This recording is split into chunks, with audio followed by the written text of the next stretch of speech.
It's 4:30 in the morning, and already the Hare Krishna children are chanting their homage to the deity.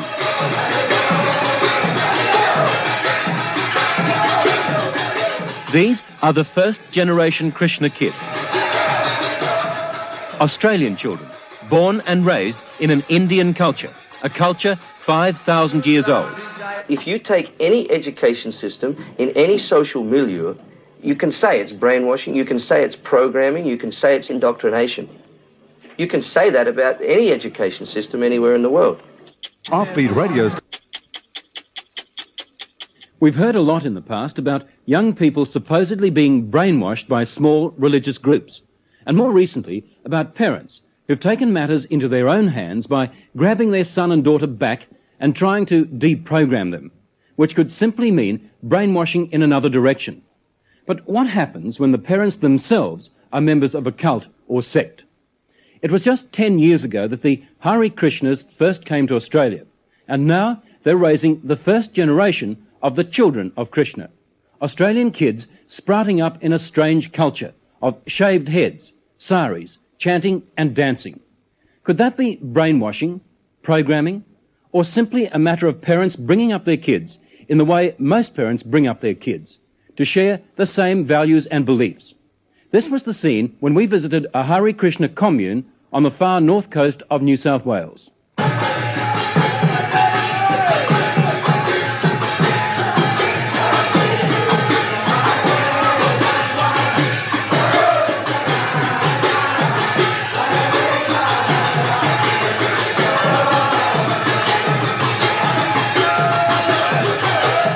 It's 4:30 in the morning, and already the Hare Krishna children are chanting their homage to the deity.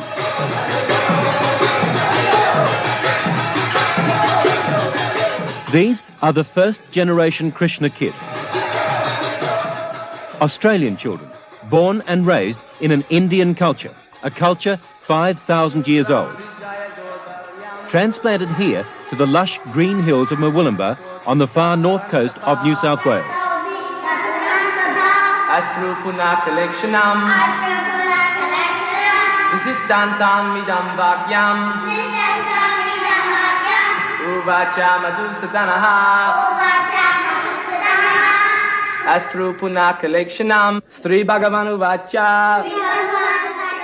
They're Aussie kids in as much that they got, 2 arms, 2 legs, so they're the normal Aussie kid. But I see them as unique in as much that already these children are making tangible spiritual advancement, whereas the rest of the young population within Australia are actually becoming more and more immersed in material life. But in turning their eyes toward the Hare Krishna vision of God, they're also shutting themselves off from the Australian lifestyle.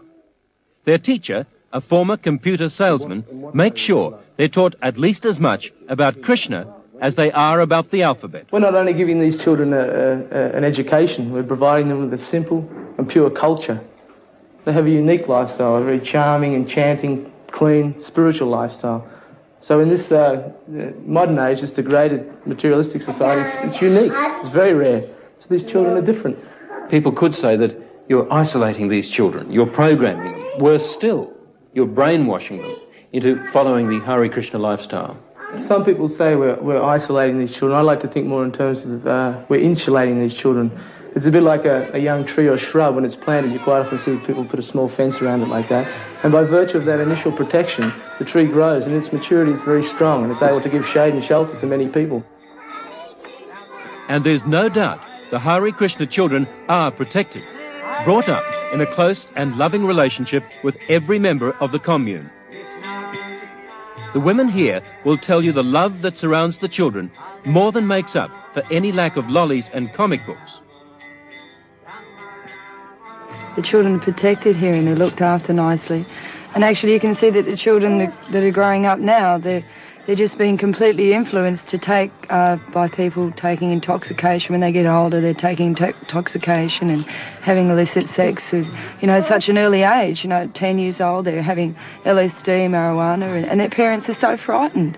Actually, half the parents today are actually very frightened to bring up children because they can see that the children are just falling apart in society. They're They're taking so much intoxication. And We're actually giving these children with the initial protection that's necessary in order to make them spiritually potent in their maturity. But at the same time, these children go on field trips. We go to the zoo, the beach, we go on mountain hikes, and we have more visitors in our home here on the Hare Krishna farm than you'd ever have in your normal suburban home.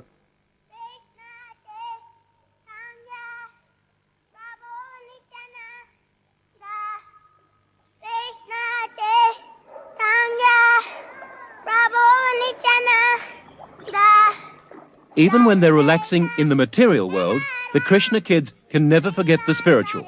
But the adults have, of course, chosen to be Hare Krishnas. Their children have had no choice. They've been born to it.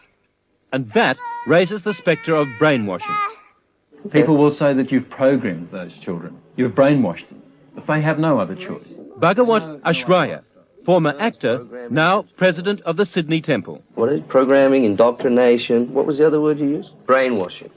These are all pejorative terms. They're all very loosely bandied about. But if you take any education system in any social milieu, you can say it's brainwashing, you can say it's programming, you can say it's indoctrination. You can say that about any education system anywhere in the world. I was programmed to think that I'm Australian. I was programmed to think that I am this body. But I'm not.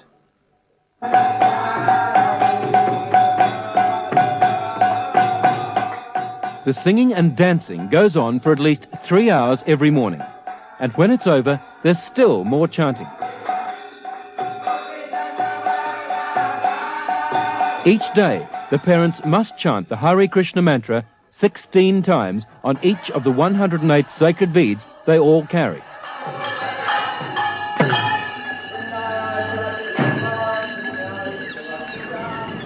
Who can tell me who Krishna is? God. The Supreme Personality of Godhead. Can you say that again? The Supreme Personality of Godhead. And who is this Krishna? What does Krishna look like? Beautiful. He's blue. He's coloured blue. Yes. And where does he live? Up there? Yeah. He's everywhere. He's everywhere. He lives in a hut, a tree, he's right there. He's on the ground. He's on the ground. He's on a rock. You He's everywhere. You mean he could be right here now? Water. Yes, he's right. But we haven't got the spiritual eyes to see him. He could be looking at us right now. Yes. You think he is? Yes. He can hear us, what we're saying, and he can see us. But you can't see him. No. But we've got the material eyes. It's simple, basic living. A horse and a plough and some land to grow your own food. In fact, it would be hard to imagine a lifestyle more simple than this. But these are not poor farmers. This property cost them $80,000, and they intend to buy some more land around here. It seems that money is no problem to the Hare Krishnas. Last year, they made $2 million. Big business, but legitimate business, they say, in the name of Krishna.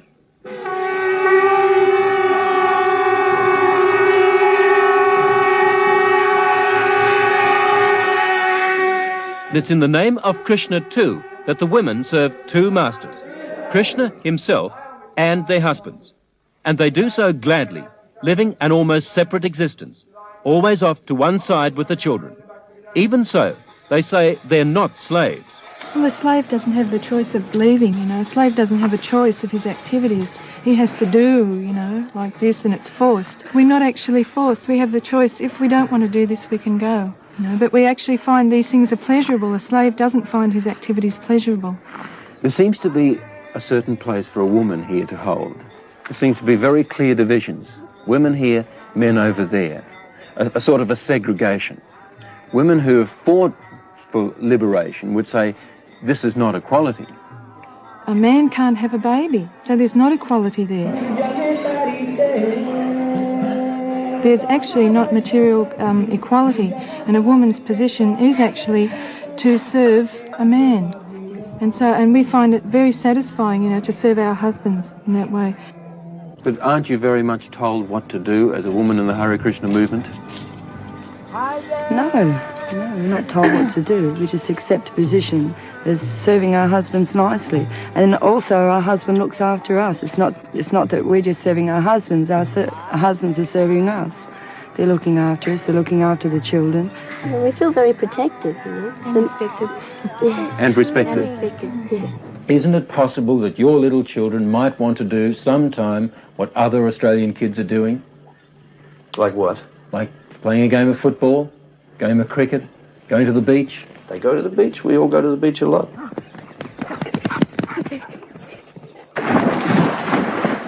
We swim in our river. They play their games. They have games. You see these children play. They're very playful. They're doing all the activities, the playful activities that any child will do. But they don't do the range of things that Australian children normally do they? Definitely not. They're being trained up to consider themselves to be servants of Krishna. They're being trained up to understand that by direct perception. It is a reality which can be realized. Your relationship with God is a reality, and you can realize that by going through a certain process. S-I-L self. There can be no doubt that the Hare Krishna children are being trained to go through a certain process. But if that suggests brainwashing, the fact is that the New South Wales Department of Education not only approves it, but applauds it. A department inspector has given the Krishna school provisional registration and commended the children's discipline. The inspector says they're the brightest, best-behaved children in the district. At least in the beginning stages, when one is still a little conditioned. At 29, Maharaj has taken the oath of celibacy. He's the authority on Krishna consciousness. Our householders, they have sex once a month. So that having sex once a month means that they plan when is the best time to have a child. They're planning to have a child, and then that child will be brought up in God consciousness. So in other words, that having sex is done for the pleasure of God, not for one's own pleasure. So even the act of having sex, which would normally be a very selfish endeavor, or done for one's own sense satisfaction, even that can be dovetailed in Krishna consciousness.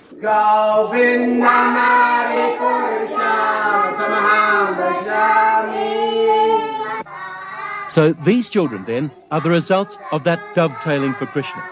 For them, quite naturally, there's no thought of anything but the Hare Krishna lifestyle. My dear Arjun, how have these impurities come upon you? What are the things that Krishna teaches you? Teach you to be Krishna conscious. Yes. What does that mean? Chanting and dancing and glorifying the Lord. And you, all your life, you want to serve Krishna. That's what you want to do, isn't it? Nothing else. Nothing else.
Worthwhile for us was your letters. Some children of Krishna. Aussie kids brought up in a very un-Australian environment. No football, no pinball machines, and no state school. They're up by 4:30 in the morning and spend their lives chanting and dancing and praising Krishna. Well, the Hare Krishna people do have a few friends out there, including Marilyn Adams. The children, she says, are not subjected to neglect, bashing and unstable parents. These are basics which many so-called normal Aussie kids miss out on. Another viewer suggested that the children of Krishna were no more brainwashed than Catholic children. When are you and millions of Australians going to realise all religions, without exception, have twisted and raped the Word of God for centuries? Sue Meyer disagrees. Children deserve the chance to make up their own minds about religion, politics, anything. The news that husbands and wives in the sect only make love once a month was too much for one young viewer, 14-year-old Robert Hayes. Sex is meant to be a relaxing and enjoyable thing, he says, but they treat it like paying the electricity bill, a necessity. I'm not going to comment on that. I'm Ray Martin. I'm Ian Leslie.